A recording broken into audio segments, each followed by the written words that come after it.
میرے حضور نے ارشاد فرمایا ہر شے کا ایک دل ہوتا ہے، اور قرآن مجید کا دل سورہ یاسین ہے۔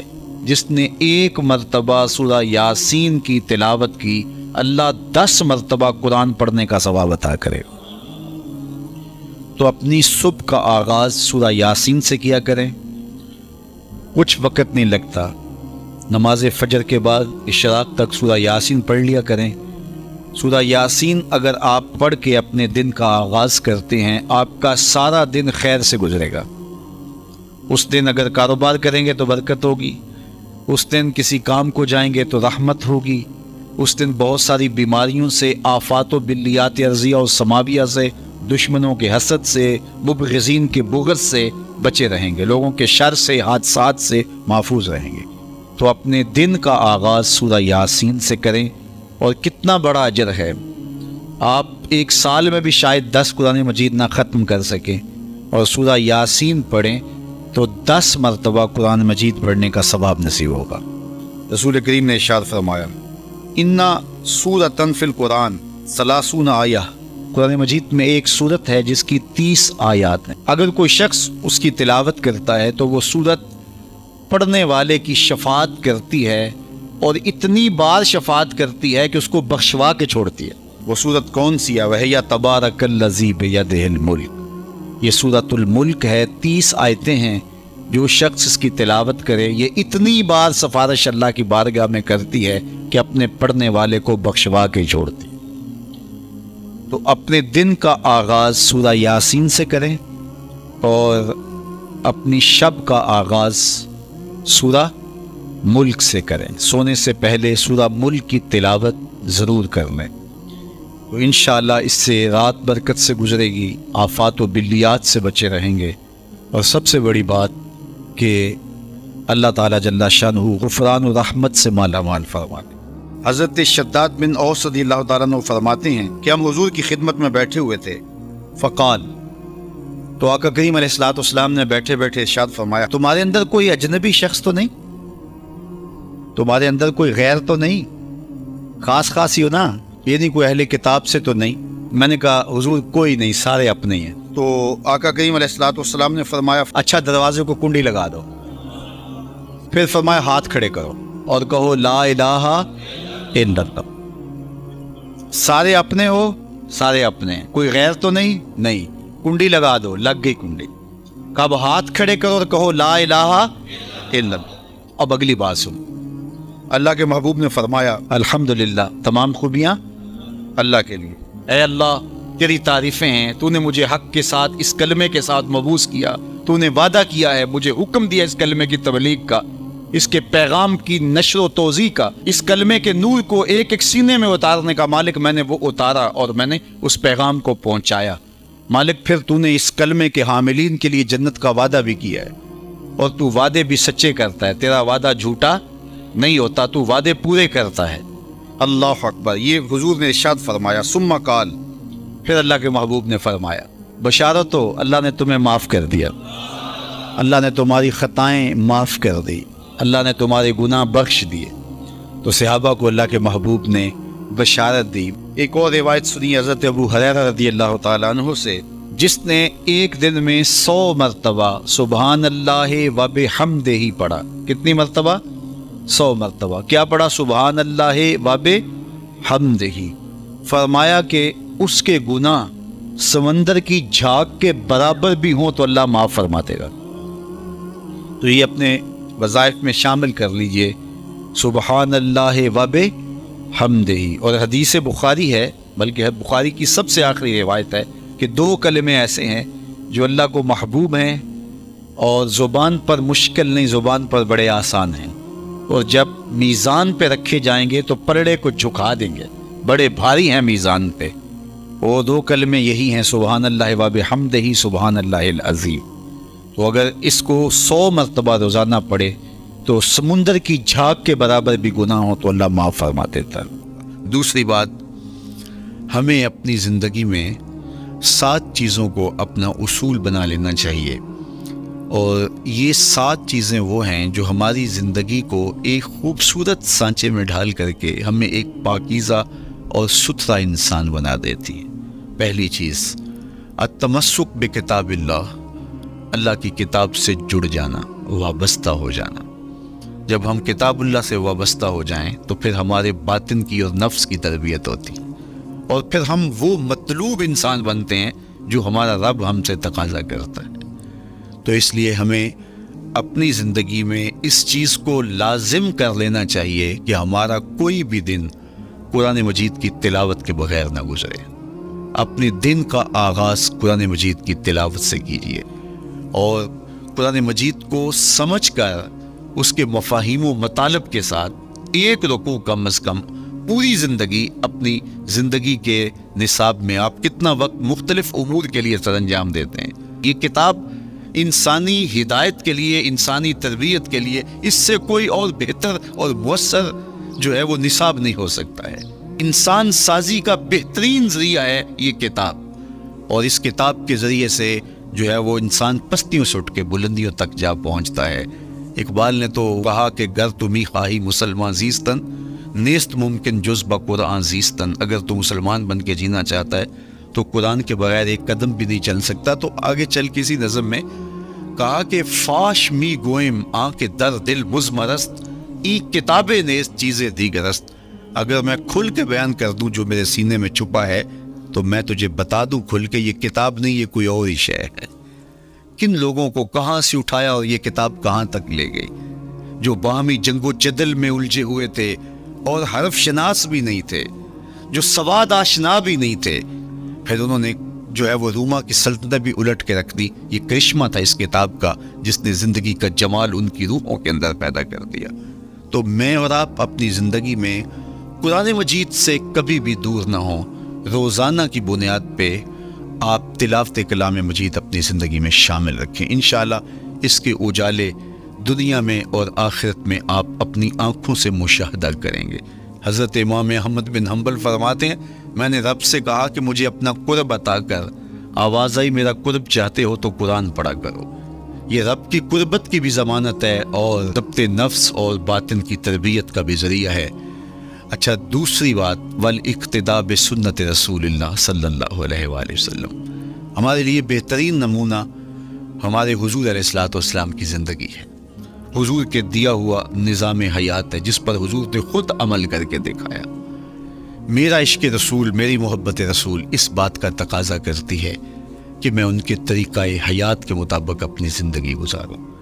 اسلام دعوے کی بات نہیں کرتا، دلیل ہم سے مانگتا ہے۔ آج میں کہتا ہوں میں عاشق رسول ہوں، اور اتنا بڑا عاشق رسول ہوں کہ میرے جیسا زمانے میں دوسرا کوئی نہیں۔ میرے جذبات ایسے دکھائی دیتے ہیں، آسمان کو چیر دوں گا اور زمین کو پھاڑ دوں گا، لیکن ہمسایوں کے ساتھ میرا سلوک بتاتا ہے کہ میں عاشق رسول نہیں ہوں۔ دوستوں کے ساتھ میرا رویہ بتاتا ہے کہ میں عاشق رسول نہیں ہوں۔ میں کسی سے وعدہ کرتا ہوں اور پھر اس پہ پورا نہیں اتر پاتا، تو صاحب پھر آپ عاشق رسول نہیں ہیں، آپ کچھ اور ہیں۔ عشق رسول تو یہ ہے کہ میرے محبوب علیہ السلام نے کسی سے عہد کیا ہے کہ تمہارے آنے تک میں یہاں کھڑا ہوں، اور وہ جا کے بھول جاتا ہے، اور میرے حضور 3 دن وہاں منتظر رہتے ہیں۔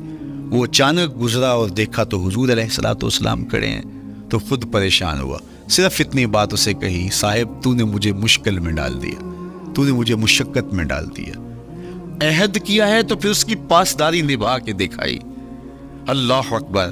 میں اگر حضور سے محبت کرنے والا ہوں تو میرا رویہ بتائے کہ میں عاشق رسول ہوں۔ میری زبان پہ جھوٹ نہیں بول سکتی۔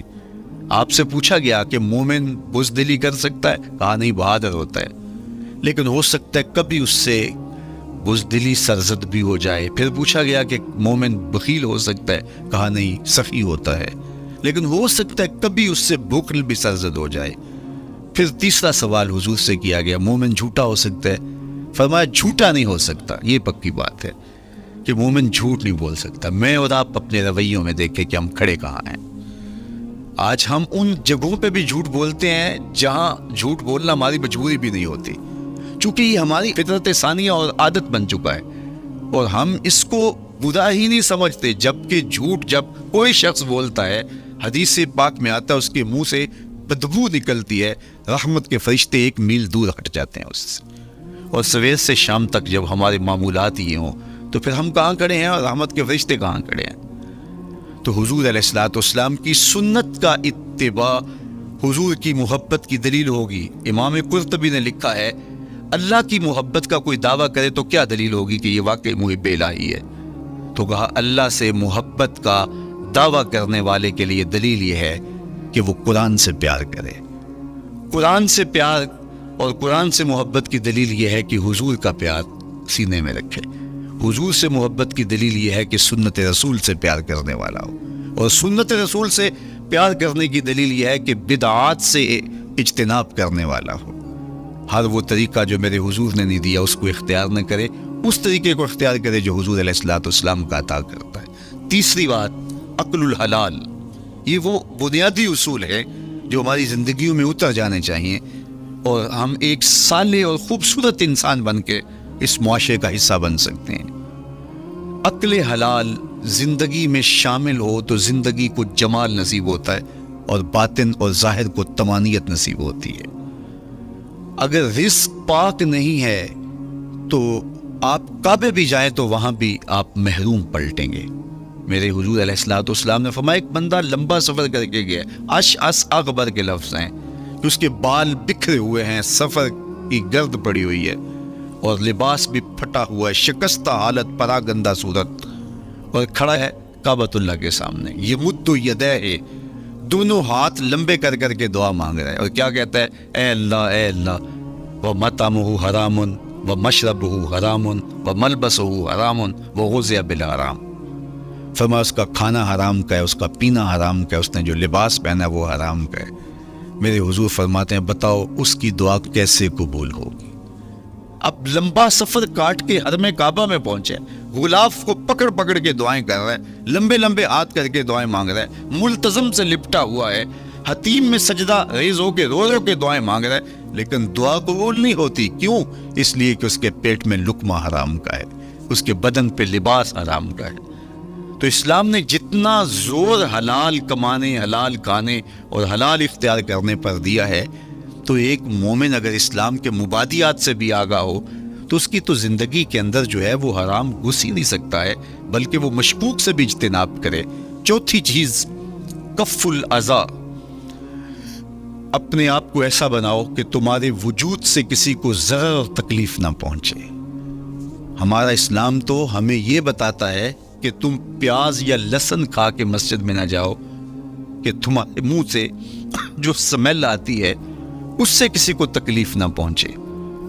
تو یہ اسلام کی دی ہوئی تعلیمات ہیں کہ مسجد میں بھی جانا ہے تو اپنے آپ کو دیکھو کہ تمہاری حالت کیا ہے، تمہاری وجہ سے کسی کو تکلیف نہ پہنچے، تمہارے رویے اتنے خوبصورت ہوں، تمہارے ہمسائے بتائیں کہ یہ واقعی مسلمان ہے۔ مسلمان کی تعریف کی گئی، المسلم من سلم المسلمون من لسانہ و یدہ۔ مسلمان کون ہے؟ جس کے ہاتھ سے، جس کی زبان سے دوسرا مسلمان بھائی محفوظ ہے، تو وہ مسلمان ہے۔ اللہ اکبر۔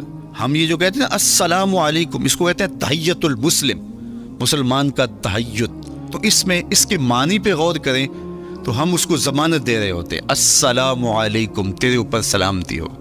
تو ہم اپنی جانب سے ضمانت دیتے ہیں، میرے بھائی میری طرف سے تیری عزت، تیری جان، تیری آبرو سلامت ہے، اب میری جانب سے تو پریشان نہیں ہونا، میں تجھے سلامتی کی ضمانت دیتا ہوں۔ اور وہ آگے سے کیا کہتا ہے؟ وعلیکم السلام، میرے بھائی پھر میری جانب سے بھی تیرا سب کچھ محفوظ ہے۔ اگر سلام کا مفہوم اچھی طرح ہماری روحوں میں اتر جائے تو پھر ایسا ہو نہیں سکتا کہ ہم جس کو السلام علیکم کہہ دیں پھر اس سے ہم دھوکہ کریں، یا اس کی آبرو پہ حملہ آور ہوں، یا اس کے مال پہ حملہ آور ہو جب السلام علیکم کہہ دیا۔ چونکہ جو ہمیں لفظ بولنے کے لیے کہا گئے ہیں اس کے پیچھے فلسفہ لفظوں کا۔ یہ پھول ہیں، ان کو دیکھ کر سبحان اللہ کہنے کا کہا گیا ہے، پہاڑوں کو دیکھ کے اللہ اکبر کہنے کا کہا گیا ہے۔ پہاڑوں کو دیکھ کے سبحان اللہ کہہ دیں اور پھولوں کو دیکھ کے اللہ اکبر کہہ دیں، ایسا کیوں نہیں کہہ دیتے؟ لیکن نہیں، اس لیے کہ جب پہاڑوں کو دیکھتے ہیں تو دل میں ان کی ہیبت پیدا ہوتی ہے۔ اتنے بڑے پہاڑ، سمندر کو دیکھتے ہیں تو اس کی ہیبت پیدا ہوتی ہے، اتنا بڑا سمندر تا حد نظر پھیلا ہوا، تو جب اس کی بڑائی پیدا ہونے لگتی ہے تو فوراً پلٹایا گیا اللہ کی بڑائی کی طرف اور کہا بول اللہ اکبر، یہ نہیں میرا اللہ بڑا ہے۔ اور پھول کو جب دیکھا تو اس کی لطافت کی طرف الجھنے لگے، کتنا خوبصورت ہے، درزوں میں کیسے خوشبو بسی ہوئی ہے، کیسے رنگ ہیں، کیسے جمال ہیں۔ اللہ اکبر۔ وہ کیا کسی نے کہا تھا نا کہ درزوں کی لطافت میں خوشبو نے اما پائی، گل چیرنے والے نے کس شان سے چیرا ہے۔ تو کیا کمال ہے یار، کیا پتیاں ہیں، کیا رنگ ہے، کیا خوبصورتی ہے، کیا لطافت ہے۔ الجھنے لگے، کہا بول سبحان اللہ، یہ کیا ہے جس نے رنگ بھرے ہیں وہ پاک ہے۔ تو تیرا دل الجھ نہ جائے تو جو ہم بولتے ہیں، لفظ جہاں بھی بولتے ہیں، اس کے پیچھے ایک فلسفہ ہوتا ہے۔ السلام علیکم یہ تحیۃ المسلم ہے۔ جب ہم کسی کو کہتے ہیں السلام علیکم تو اس کو ہم نے ضمانت دے دی، بس بات ختم، اب جو ہے وہ میری جانب سے تو محفوظ ہے۔ لیکن ہم سلام بھی لے رہے ہوں گے اور ہاتھ بھی کاٹ رہے ہوں گے اور اس کی جیب بھی کاٹ رہے ہوں گے، پھر سلام نہیں لیا، ہم نے منافقت کی ہے۔ تو کف الاذی چوتھی چیز، اور پانچویں چیز اجتناب المعاصی، گناہوں سے اپنے آپ کو بچا کے رکھنا۔ نیکی کرنا بہت اہم ہے، لیکن نیکی کرنے سے زیادہ اہم اپنے آپ کو گناہوں سے بچانا ہے۔ چونکہ شر کی قوتیں ہمارے ساتھ جڑی ہوئی ہیں، اس لیے اپنے آپ کی حفاظت جب ہم کریں گے تو ہم ایک اچھی صورت میں آگے بڑھیں گے۔ اور چھٹی چیز وہ ہے التوبہ۔ توبہ تسلسل کے ساتھ کرتے رہیے۔ یہ تصور کہ بڑھاپے میں توبہ کریں گے، یہ تصور کہاں سے آیا؟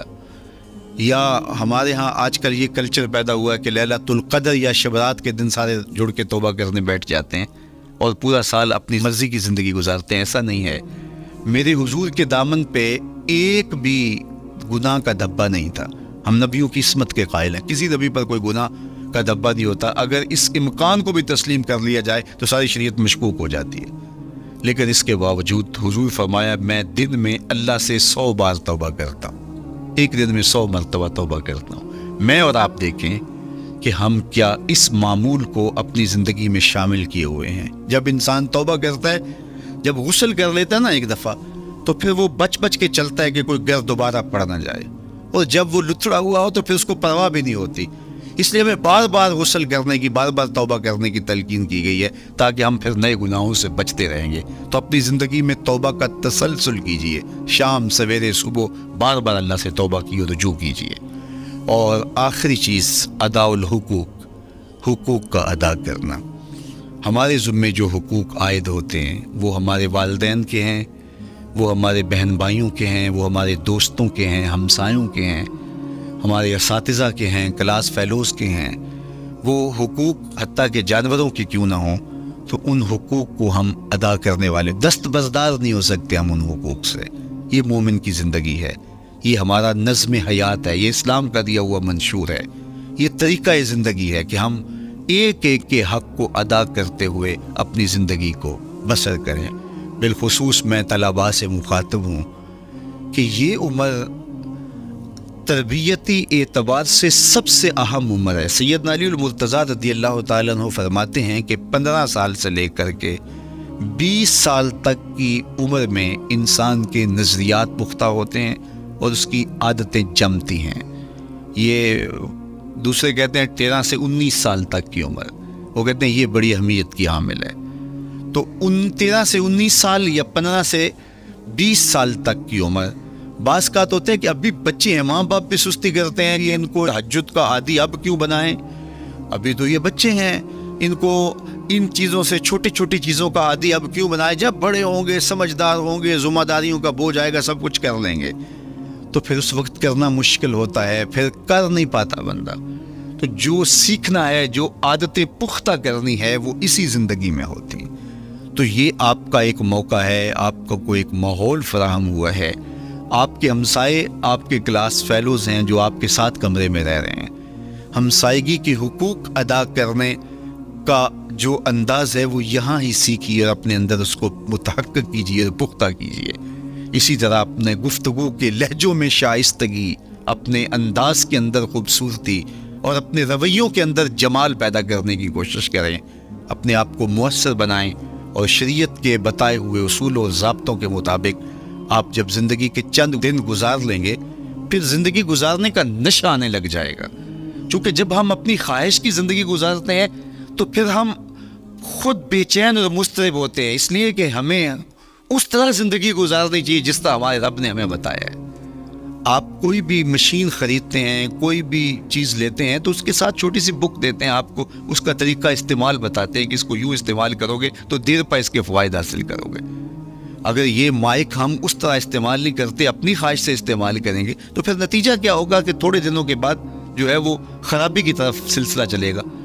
اس طرح یہ وجود جس پاکیزہ ذات نے بنایا ہے، اس نے ہمیں بتایا ہے کہ اس کو استعمال کیسے کرنا ہے اور اس زندگی کو کیسے گزارنا ہے۔ اور پھر انسان کو ایک ماڈل اور نمونہ بھی چاہیے، تو کہا نمونہ دیکھنا ہے تو محمد عربی کی ذات دیکھ لو، ادھر دیکھتے جاؤ اور زندگی گزارتے جاؤ، دیکھنا تمہاری زندگی کتنی خوبصورت اور کتنی پروقار گزرتی ہے۔ اللہ آپ کو دنیا آخرت کی برکتیں دے، اپنی پناہوں اور اپنی امان اور اپنی حفاظتوں کا حصار دے، اور آنے والا کل اللہ بہتر فرمائے، میرے وطن کی خیر کرے، میرے ملک کو امن کے اجالے دے، یہاں دہشت گردی کے سلگتے الاؤ ٹھنڈے کر کے امن کی بہاریں پیدا کر دے۔